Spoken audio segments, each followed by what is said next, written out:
iOS and Android have had a long competitive history. Both have die-hard fans that swear their loyalty to one or the other. iOS is ran on Apple devices while Android is ran on Google's Pixel devices, Samsung devices, OnePlus devices.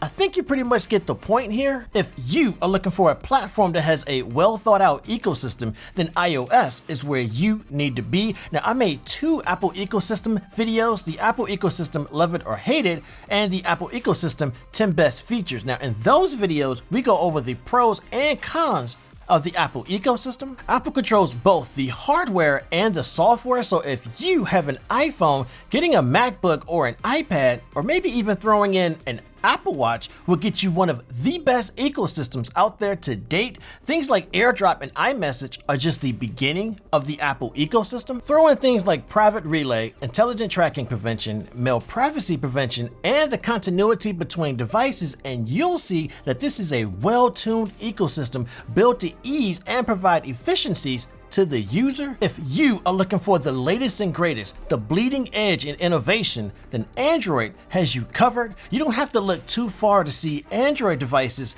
trying new things to extend the barriers of what we consider to be the usual smartphone. Samsung is the company that brought us the original Galaxy Fold, which was a completely new way of thinking at that time. Now, the Galaxy Fold had its problems, but it was still considered one of the most innovative smartphones at that time. Fast forward a few years and we get the Galaxy Fold 4, which is still considered one of the most innovative smartphones to date. Samsung showed that they weren't afraid to try new things or elevate your thoughts when it came to smartphones.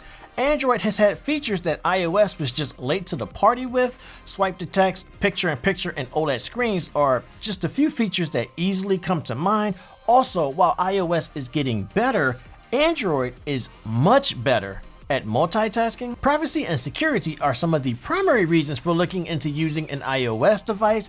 Apple has included privacy and security features such as Private Relay within the Apple ecosystem. Now, Private Relay isn't a VPN, but it acts very similar to a VPN in that it gives you an extra layer of internet privacy. Private Relay helps to ensure people aren't snooping around and gathering information about your browsing activity. Intelligent tracking prevention uses machine learning and on-device intelligence to fight cross-site tracking, and mail privacy protection hides your IP address so potential bad guys will not know where you are located. Android 13 has included stronger protections for user privacy, so we will be doing a video discussing that in more detail.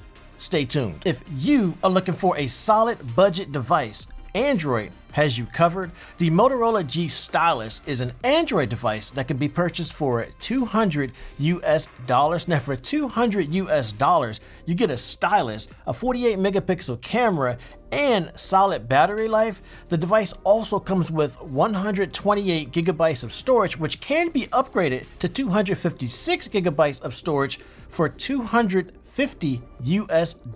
Now, if you wanted to splurge a little bit, you can get the Google Pixel 6a, which comes with excellent cameras, Google software, 128 gigabytes of storage, and 4 years of updates, 5 years of security updates with the device.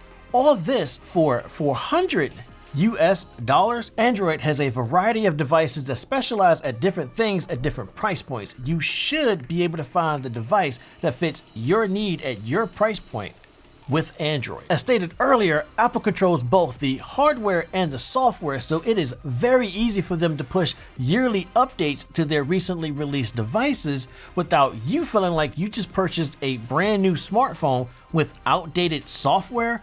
Also, it is very easy to find Apple devices that have been supported for 5 years or more in some cases. Now, this has been an issue with Android, and they are trying to get that sorted out. This is primarily due to the fragmentation within Android. See, there are several versions of Android, and each manufacturer needs to tweak the update to the version of Android that they are providing their customer. Now, my opinion, Android's fragmentation is actually Android's biggest strength, but we will touch on that more so in a later video. The one thing you hear a lot about is the ability to customize your device. Now, you should be able to customize the device you just spent your hard-earned cash for, right?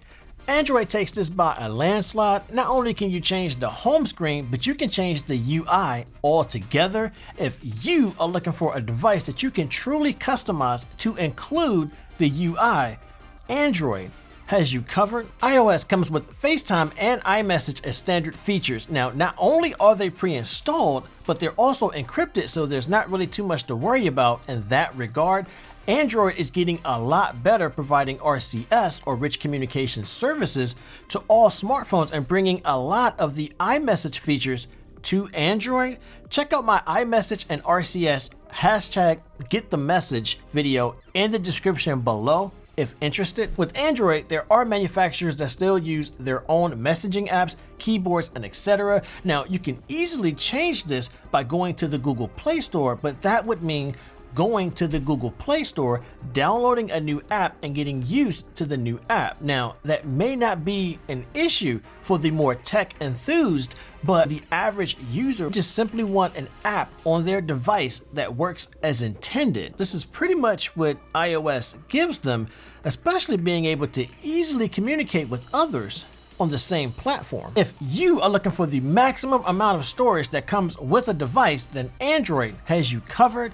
Android or Google provides 15 gigabytes of storage, whereas Apple provides 5 gigabytes of storage with the purchase of a device. Also, iCloud is generally used on Apple devices, whereas Google's options are multi-platform.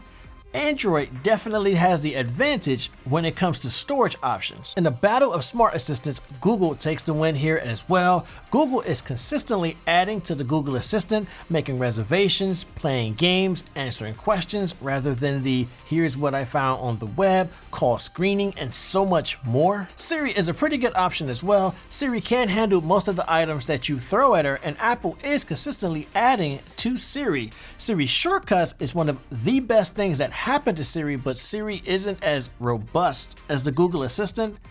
Android takes the win in this particular section. Android is a very innovative platform with a ton of devices at different price points.